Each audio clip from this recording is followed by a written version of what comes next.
Good morning to all of you. Today we will discuss B part of chapter 3rd, pulley. What is pulley? It is a metallic or wooden disc with a grooved rim. Here, this is disc. अब disc के centre से एक axle पास करता है जो frame से नील के जरिए अटैच्ड होता है, क्लियर। और इस फ्रेम को हम किसी रिजिड सपोर्ट से क्या करते हैं, हैंग कर देते हैं।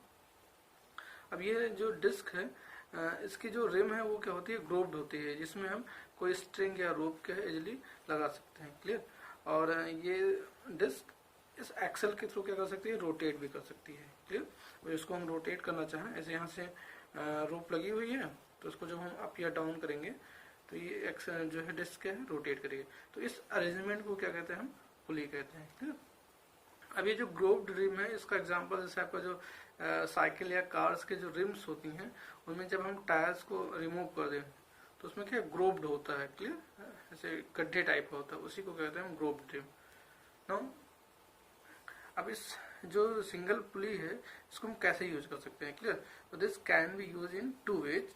First, as a fixed pulley by keeping its axis of rotation stationary, that is keeping its frame fixed in position. पहले तो ऐसे यूज कर सकते हैं कि ये जो फ्रेम है तो इसको फिक्स रखा जाए, किसी रिजिड सपोर्ट से फिक्स कर दिया जाए। एंड सेकेंड वे में यूज कर सकते हैं कि ये जो फ्रेम है इसको क्या हो, मूवेबल करा दिया जाए, क्लियर, मीन्स ये फ्रेम भी मूव कर रहा हो।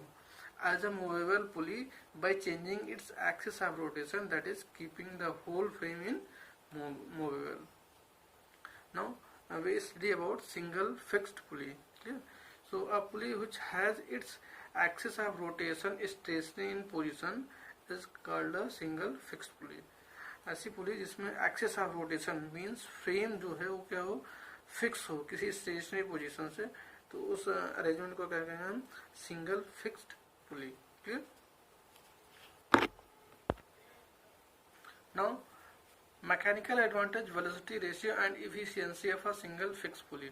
जो सिंगल फिक्स पुली है उसकी mechanical advantage, velocity ratio and efficiency find करनी है। तो इन सबको हम फाइंड करने से पहले ये सपोज कर लेंगे कि मास ऑफ द स्ट्रिंग, जो इसमें स्ट्रिंग यूज हुई है उसकी मास नेग्लिजिबल है, and friction at the axle, ये जो एक्सल पॉइंट है यहाँ पर फ्रिक्शन क्या है, कोई भी फ्रिक्शन नहीं है, clear. In the balance position, जब ये बैलेंस पोजीशन में ना तो यहाँ पर कोई फ्रिक्शन यूज हो रहा है ना इस स्ट्रिंग का कोई मास है, क्लियर।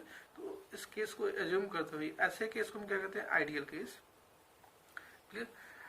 अब हमें as we know when we hang a mass from a string, clear, जैसे हम कोई मास है, ठीक, मान लिया जाए एक सपोर्ट है, इस सपोर्ट से हमने एक स्ट्रिंग के जरिए यहाँ पर एक मास अटैच्ड कर दिया, क्लियर।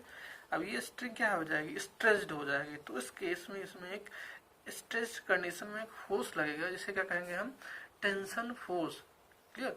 और ये टेंशन फोर्स क्या होगा, अपोजिट होगा जो इस लोड के कारण जो फोर्स लग रहा होगा डाउनवर्ड डायरेक्शन में। ये लोड क्या है, डाउनवर्ड डायरेक्शन में फोर्स लगाएगा mg, क्लियर। अगर इसका मास m हो तो ये लोड डाउनवर्ड डायरेक्शन में लगाएगा, और जो इस स्ट्रिंग में फोर्स क्रिएट हुआ है स्ट्रेचिंग के कारण, उसे क्या कहेंगे हम, टेंशन फोर्स या सिंपली टेंशन कहते हैं। और कहाँ होगा, अपोजिट टू ग्रेविटेशन, ये जो फोर्स लग रहा है इसके ऊपर, क्लियर। तो ऐसे ही यहाँ पर भी हमने क्या किया, लोड हैंग किया है, क्लियर। अब एक स्ट्रिंग के फर्स्ट एंड से क्या कर दिया, लोड हैंग कर दिया, और सेकेंड एंड से क्या कर रहे हैं, हम एफर्ट अप्लाई कर रहे हैं, क्लियर। अब लोड क्या है, डाउनवर्ड डायरेक्शन में लगाना पड़ेगा, और एफर्ट भी क्या है, डाउनवर्ड डायरेक्शन में लग रहा है, क्लियर। अब ये यहाँ से यहाँ तक स्ट्रिंग है, क्लियर। तो ये स्ट्रिंग में क्या है, स्ट्रेच्ड हो जाएगी। जैसे हम लोड हैंग करेंगे तो क्या स्ट्रिंग स्ट्रेच हो जाएगी, तो उस केस में इसमें एक फोर्स लगेगा, जैसे कहेंगे हम टेंशन फोर्स, और ये अपोजिट होगा इस लोड के डायरेक्शन के, क्लियर। तो इसमें इस डायरेक्शन में आ जाएगा टेंशन फोर्स। यहाँ भी एफर्ट लग रहा है डाउनवर्ड डायरेक्शन में, क्लियर। तो इसमें ये भी क्या हो जाएगा, स्ट्रेच्ड हो जाएगा, और इसमें भी अपवर्ड डायरेक्शन में फोर्स लगेगा, टेंशन फोर्स, क्लियर। अब एक बात ध्यान रखना, जो सेम स्ट्रिंग हो, अगर एक ही स्ट्रिंग है तो जो उसमें टेंशन फोर्स क्रिएट होता है वो सेम होता है, अलग अलग नहीं है। ऐसा नहीं हो सकता कि यहाँ पर टेंशन T1 लग रहा हो और यहाँ पर T2 लग रहा हो। अगर जो स्ट्रिंग सेम है तो सेम टेंशन क्रिएट होगा, क्लियर। सो यहाँ पर ये जो लोड है इसको कौन काउंटर कर रहा है, ये टेंशन फोर्स, मीन्स ये लोड इस टेंशन फोर्स के इक्वल हो जाएगा, और ये जो एफर्ट है वो इस टेंशन के इक्वल हो जाएगा। So we can write here load is equal to tension and load is equal to tension T। From equation 1 and 2 we can say क्या है, लोड टेंशन के इक्वल है, एफर्ट भी टेंशन के इक्वल है, तो लिख सकते हैं effort is equal to load.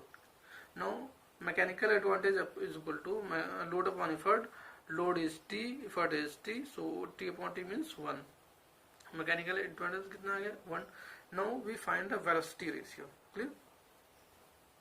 अब हम क्या करें, इसको ये जो एफर्ट पॉइंट से इसको हम डी डिस्टेंस तक डिस्प्लेस करते हैं डाउनवर्ड डायरेक्शन में.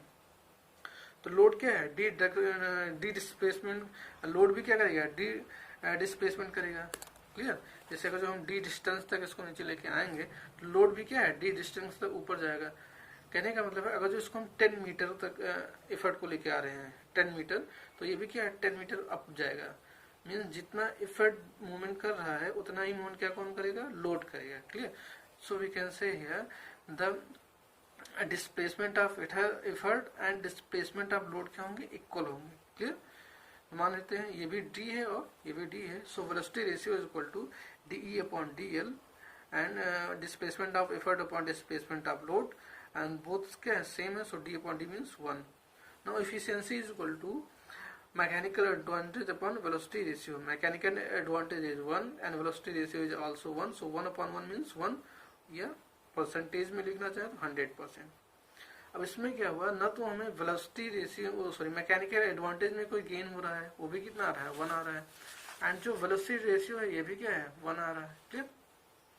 तो इस पुली को यूज करते हुए ना तो हमें मैकेनिकल एडवांटेज में कोई प्रॉफिट मिल रहा है और ना ही वेलोसिटी रेशियो में, फिर भी हम इस पुली का यूज क्यों कर रहे हैं. क्लियर. क्वेश्चन अराइज हो रहा है कि इस पुली को यूज करते हुए ना तो मैकेनिकल एडवांटेज क्रिएट हो रहा है, बढ़ रहा है, 1 है, मतलब जितनी फोर्स जितना ये लोड है उतना ही हमें यहाँ पर एफर्ट लगाना पड़ेगा, और वेलोसिटी रेशियो भी सेम आ रहा है. क्लियर.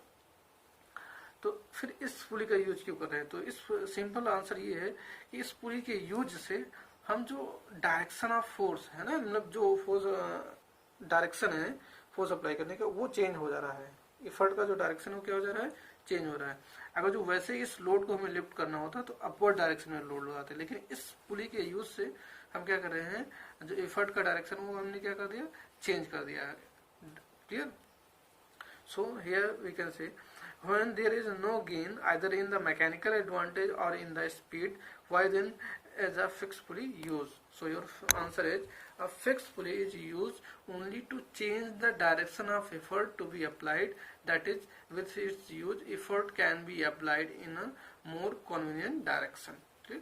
सिंगल पुली सिर्फ एफर्ट की डायरेक्शन को चेंज करने के लिए यूज की जाती है. क्लियर. और इससे कोई भी मैकेनिकल एडवांटेज और वेलोसिटी रेशियो में गेन नहीं होता है. Clear. Now a single movable पुली. अभी तक हम पढ़ रहे थे सिंगल फिक्स पुली, और हम रीड करेंगे सिंगल मूवेबल पुली. तो a pulley whose axis of rotation is movable that is not fixed in a position is called movable pulley. ये आपका क्या है, axis of rotation means axle. हाँ, एक्सल किससे अटैच होता है, फ्रेम से. मींस अगर जो फ्रेम क्या कर रहा हो, मूव कर रहा हो, मूवेबल हो, तो ऐसे अरेंजमेंट को क्या कहेंगे हम, जो है सिंगल मूवेबल पुली. क्लियर. अब इसलिए इसमें क्या करते हैं कि इस पुली को एक स्ट्रिंग के जरिए, स्ट्रिंग का एक एंड क्या करते हैं किसी रिजिड सपोर्ट से हैंग कर देते हैं, और दूसरे एंड पे क्या अप्लाई करते हैं हम, एफर्ट, और यहाँ पर जो ये फ्रेम होता है इससे लोड हम हैंग कर देते हैं. क्लियर. सो इस केस में भी अगर हम mechanical advantage, velocity ratio and efficiency find करना चाहें, सबसे पहले एज्यूम कर लेंगे कि इनके जो स्ट्रिंग्स की जो मास है वो क्या है, नेग्लिजिबल है, एंड जो फ्रिक्शन लग रहा है एक्सल और बेयरिंग ऑफ, ठीक है, वो नेग्लिजिबल है. क्लियर. तो इस केस में यहाँ पर देख रहे हैं जो ये लोड है, इस लोड को काउंटर करने के लिए स्ट्रिंग में यहाँ पर भी टी फोर्स लग रहा है और यहाँ पर टी फोर्स. जैसे जब इसको हम स्ट्रेच करेंगे तो इसके वेट के कारण ये स्ट्रिंग क्या है, स्ट्रेच हो जाएगी. हम एफर्ट अपवर्ड डायरेक्शन में लगाएंगे और यहाँ पर भी क्या है, स्ट्रेच हो जाएगा, ये डाउनवर्ड डायरेक्शन में जा रहा होगा. तो लोड जो है इन दो टेंशन फोर्स के इक्वल हो जाएगा. क्लियर. यहाँ पर लोड डाउनवर्ड डायरेक्शन में लग रहा है और इसको काउंटर कौन से फोर्स कर रहे हैं, ये वाला फोर्स और ये वाला फोर्स. तो ये दोनों क्या हो जाएंगे, इस लोड के इक्वल हो जाएंगे. Means load is equal to T plus T means 2t. Clear. So load is equal to क्या होगा, 2t. एफर्ट क्या है, अपवर्ड डायरेक्शन में लग रहा है ना. अब यहाँ पर जो टेंशन है, क्लियर, वो एक डाउनवर्ड डायरेक्शन में भी लगेगा. क्लियर. अब जैसे इस लोड के कारण अपवर्ड डायरेक्शन में लग रहा था, और एक टेंशन क्या होगा यहीं पर, जो ये जब हम इफर्ट अपवर्ड डायरेक्शन में लगाएंगे तो उस इफर्ट को काउंटर करने के लिए एक टेंशन लगेगा इसके इस डाउनवर्ड डायरेक्शन में। क्लियर? तो इफर्ट भी क्या हो जाएगा इस केस में, टी के इक्वल हो जाएगा। तो यहाँ पर हम लिख सकते हैं इफर्ट इज इक्वल टू, लिखना हो तो क्या लिख सकते हैं, सिर्फ टी फाइंड करना हो तो यहाँ से क्या हो जाएगा L/2। सो इफर्ट को लिख सकते हैं टी के प्लेस पर L/2, मीन्स जो हमें इफर्ट अप्लाई करना है वो लोड का हाफ अप्लाई करना है। क्लियर? मीन्स इस केस में जो भी लोड होगा उसका हम हाफ इफर्ट अप्लाई करके इसको ऊपर की तरफ लिफ्ट कर सकते हैं। Clear? Now using a single movable pulley, load can be shifted by applying an effort equal to half of the load, that is a single movable pulley acts as a force multiplier. Effort हमें half ही लगाना पड़ा load का, इसका मतलब ये हुआ कि जो मशीन है ये सिंगल मूवेबल पुली है, एक फोर्स मल्टीप्लायर के फॉर्म में वर्क कर रही है। Clear? Now mechanical advantage find करना चाहें तो we know that mechanical advantage equal to load upon effort. Load is 2t and effort is t, so 2t से t means T cancel out, so mechanical advantage equal to 2। यहाँ पर mechanical advantage भी 2 आ गया। इसका ये तो confirm हो गया कि ये जो मशीन है वो फोर्स मल्टीप्लायर के तरीके से काम कर रही है। क्लियर? नाउ अब if when the force in of the string is pulled up by a effort through a distance d, the load is raised up through a distance d/2. The reason is that the segment of the string on the both side of the pulley moves up by a distance d/2. If that is if d is equal to d, then dl is equal to d/2. ये कह रहे हैं कि अगर जो हम effort को d distance move करते हैं तो जो लोड है वो क्या होगा, d/2 मूव करेगा। क्लियर? ऐसे समझ लेते हैं। अब हम यहाँ पर अंडरस्टैंड करेंगे कि सिंगल मूवेबल पुली में जो डिस्प्लेसमेंट ऑफ इफर्ट है मान लेते हैं ये डी है। Clear? And displacement of load d/2। ऐसा क्यों हो जाता है? क्लियर? सिंगल फिक्स पुली में जो displacement of effort and displacement of load same होते थे, लेकिन सिंगल मूवेबल पुली में ये चेंज हो जाता है। मीन्स अगर जो डिस्प्लेसमेंट ऑफ इफर्ट से डी और डिस्प्लेसमेंट ऑफ लोड क्या हो गया, हाफ हो गया। जितना डिस्प्लेसमेंट ऑफ इफर्ट हुआ उसका हाफ होता है डिस्प्लेसमेंट ऑफ लोड का। क्लियरली? तो यहाँ पर अंडरस्टैंड होते मान लेते हैं यहाँ रिजिड सपोर्ट है, हमने एक मूवेबल पुली बना ली। क्लियर? अब यहाँ पर एक पुली है जो इससे अटैच्ड है। क्लियर? अब इस पुली से एक लोड अटैच्ड होगा। अब इस पुली को हमने क्या करना है, लोड को d/2 डिस्टेंस से डिस्प्लेस करना है। मान लिया जाए यहाँ से यहाँ तक की जो डिस्टेंस है वो कितनी है, d/2। तो इसको हमें फोर्स लगा करके ऊपर की तरफ ले जाना पड़ेगा ना, एफर्ट लगा करके।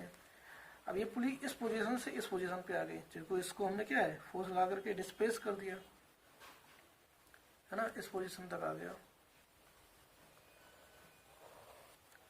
क्लियर?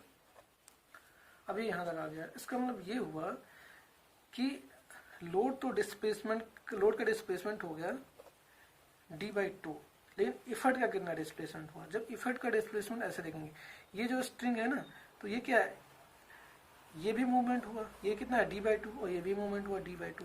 तो इफर्ट के केस में जो डिस्प्लेसमेंट हुआ वो d/2 प्लस d/2 हो गया। ये भी डिस्प्लेसमेंट होगा, ये भी डिस्प्लेसमेंट हो गया। तो जो टोटल डिस्प्लेसमेंट है वो कितना हो जाएगा, d मीन्स जो लोड में होता है उसका डबल हो जाता है। क्लियर?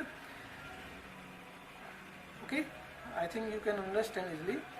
जो लोड में डिस्प्लेसमेंट है उसका डबल डिस्प्लेसमेंट होता है इन इफर्ट केस। ओके, सो इसीलिए हमने वहां पर डायरेक्टली यूज कर लिया था कि displacement of effort is d and displacement of load is d/2।